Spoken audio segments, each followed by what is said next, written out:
동영식 교수님, 좀 약간 미국 하면은 우리 어릴 때부터 드라마 보면 이렇게 정의롭고 막 포용하고 이런 분위기였는데 아니에요. 뭐 배트맨도 있고 슈퍼맨도 있고 캡틴 아메리카, 원더우먼도, 예, 원더우먼. 근데 이제 미국이 더 이상 미국답지 않게 된 거죠. 그러니까 트럼프가 왜 이런 폭탄 발언을 하고 광폭 행보를 보이냐? 1945년 이전으로 돌아가겠다는 거예요. 미국이 제국주의가 되겠다는 겁니다. 제국주의의 핵심은 뭐냐면 열등한 사람, 열등한 집단, 열등한 민족은 권리라는 게 없다는 거예요. 네. 그래서 반항을 하면은 대답은 똑같죠. 제국주의 국가들. 그래서 어떡할 건데. 이렇게 힘으로 밀어붙이는 거예요. 그 명목은 두 가지인데 아까 말씀하신 대로 그동안 이득을 봤잖아. 그리고 중국만 부강해졌잖아. 그러니까 이거를 고쳐야 돼. 근데 사실 1945년 이후에 구축된 자유주의적 세계 질서에 가장 큰 혜택을 본 나라는 미국이에요. 미국이에요. 근데 미국이 조금 손해보는 것 같으니까 이거 다 부인하는 거예요. 젤렌스키가 독재자예요. 푸틴이 아니라. 반대거든요. 그리고 파나마, 그리고 그린란드, 우크라이나 광물 우리가 필요하니까 그냥 가지겠다는 거예요. 왜냐? 미국이 강해야지 세계가 평화로워. 그건데 과연 그런지에 대해서는 다른 나라 얘기는 듣질 않는 거예요. 다들 좀 트럼프의 행보에 대해서 좀 의아하다, 이례적이다라고 해석하시잖아요. 근데 트럼프의 행동이 일관되게 행동한다라는 이론가들의 이론이 있어요. 그게 파워 트랜지션 시어리예요. 힘의 전이 이론이에요. 전쟁이 안 나려면 두 국가의 세력이 비슷비슷한 게 아니라 한 국가가 압도적으로 우위에 있어야 전쟁은 발생하지 않는다. 오히려. 근데 트럼프의 행보를 자세히 보세요. 트럼프의 행동과 생각은 이 힘의 전이 이론, 파워 트랜지션 시어리에 철저히 기반하고 있어요.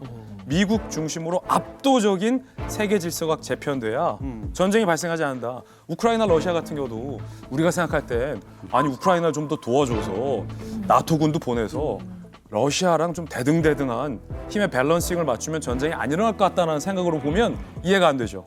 하지만 트럼프가 생각할 땐 러시아는 더 이상 미국의 위협이 안 돼요. 러시아의 힘이 미국을 위협할 정도의 힘이 아니에요. 러시아는 이미 쇠퇴했죠. 아까 이 박사님 말씀하신 것처럼 그 자리를 누가 대신했냐면 중국이 대신했어요.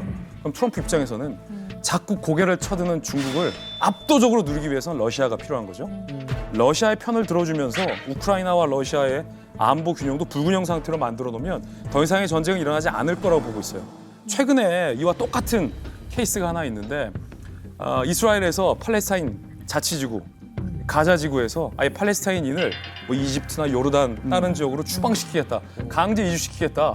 그리고 가자 지구를 뭐 리조트도 개발하고 포화로운 관광지로 개발하겠다. 미국이 아예 차지하겠다. 필요하면 미군도 주겠다. Golden future, a brand new life. Feast and dance, the deal is done. Trump Gaza, number one. 근데 우리 상식적으로 봤을 때 아니 원래 그 땅이 반반 이스라엘 반 팔레스타인 반반 살고 있던 게 점차 힘의 논리 때문에 그 가자 지구에 조금씩 묶여 살아 있는데 이걸 아예 빼버리면 그게 맞나라고 싶지만 트럼프가 보기에는 아예 압도적으로 이스라엘이 팔레스타인 이 무장 세력보다 더 우위에 있어야 더 이상 그 지역이 분쟁 지역이 아니다. 트럼프는 이렇게 생각한다. 라는 지적이 있더라고요. 이제 엔터테이너예요. 이게 이제 옛날부터 뭐 You are fired라고 하면서 You're fired. You're fired. You're fired. You're fired. You're fired. 그 미디어의 영향을 잘 알고 있거든요. 그 효과를 잘 알고 그걸로 자기 지지율과 인기를 올리는 방법을 잘 아는데 굉장히 극단적인 얘기들 뽕 엄청나게 그냥 언론의 헤드라인을 다 장식하게 만들고 그다음에 당사자한테 공포를 갖게 만든 다음에 그다음에 탁 이렇게 하는 건데 거기다 뭐 휴양지를 짓겠다는데 거기에 휴양지가 되겠습니까? 상식적으로 생각해 주세요.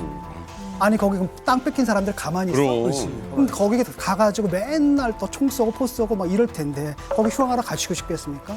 말도 안 되는 거죠. 그럼에도 불구하고 일단 딱 던져놓는 건 뭐냐면은 그렇게 세게 던져가지고 그 종전 안을 되도록이면 이스라엘에게 유리하게 맺게끔 하는 그 제스처라고 할 수가 있는 거고. 근데 문제는 뭐냐 이게 너무 강하다 보니까 지지자들도 지지하지 않거든요. 보니까 다음에는 없었던 일로 하는 것처럼 슬쩍 넘어가는 거예요. 아니 진짜 이집트하고 요르단이 갑자기 막 반발하면서 우리 그거 수용할 수 없다. 거기에 무슨 휴양지냐 이랬더니 트럼프가 난 너희들이 좋아할 줄 알았는데 너희들이 싫다 그래? 아 그럼 안 할게 뭐 이런 식으로 또 빼기도 하더라고요. 무조건 밀어붙이는. 그러니까 원래 생각이 없었던 거죠. 그냥 충격요법인 거죠. 저는 이렇게 얘기해요. 트럼프의 미국이 제국주의화가 되고 있다는 건 맞아요. 제국주의는 간단하게 말해가지고 자기와 자기 동맹의 적은 죽여도 돼요.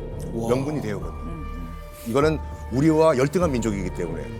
이걸 보여주는 케이스가 뭐가 있었냐면 그 트럼프가 이제 즉위한 다음에 제일 처음 만난 그 정상이 누군가 굉장히 이제 그 관심이 있었거든요. 벤자민 네탄야후 이스라엘 총리를 만났어요.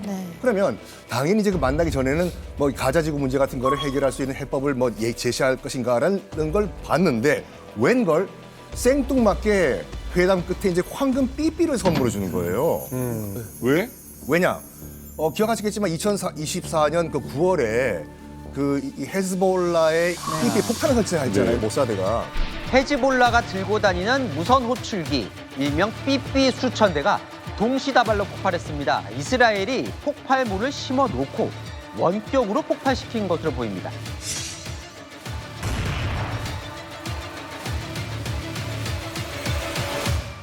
휴대전화를 쓰면 이제 위치가 발각되기 때문에 페이저 삐삐를 써라.